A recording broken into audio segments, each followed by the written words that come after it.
എല്ലാ മന്ത്രിമാരെയും തെരഞ്ഞെടുപ്പിൽ മത്സരിപ്പിക്കാമെന്നാണ് CPM പറയുന്നത്. ഇപ്പം ഇന്നലെ വീണ ജോർജിൻ്റെ ഹസ്ബൻഡ് പറഞ്ഞിട്ടുണ്ടായിരുന്നല്ലോ, വീണ ജോർജിനെ മത്സരത്തിൽ പങ്കെടുപ്പിക്കരുതെന്ന്. അപ്പോൾ അതിനും കൂടിയിട്ടുള്ളൊരു റിപ്ലൈ ആയിട്ട് വേണം നമ്മളിത് മനസ്സിലാക്കാൻ. അപ്പോൾ അവർ പറയുന്നത് എല്ലാ മന്ത്രിമാരെയും മത്സരിപ്പിക്കാനുള്ള പ്ലാനിലാണ് CPM സംസ്ഥാന കമ്മിറ്റി എന്നുള്ളതാണ്.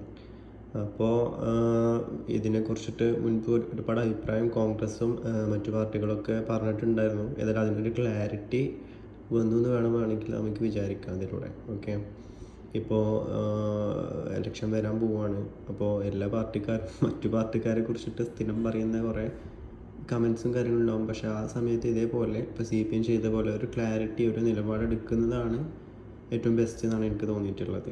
ഇവരിപ്പോൾ ഇതേപോലെ തന്നെയാണ് ചെയ്തിട്ടുള്ളത്. ഇപ്പോൾ മുഴുവൻ മന്ത്രിമാരെയും തെരഞ്ഞെടുപ്പിൽ മത്സരിപ്പിക്കുക എന്നുള്ളത് അവിടെ സംസ്ഥാന കമ്മിറ്റി ഇന്നതിനെ കുറിച്ചിട്ട് ഒരു എക്സ്പ്ലനേഷൻ, ഒരു കറക്റ്റ് ഡീറ്റെയിൽസ് തന്നത് ഇതിനൊരു ഉദാഹരണമാണ്.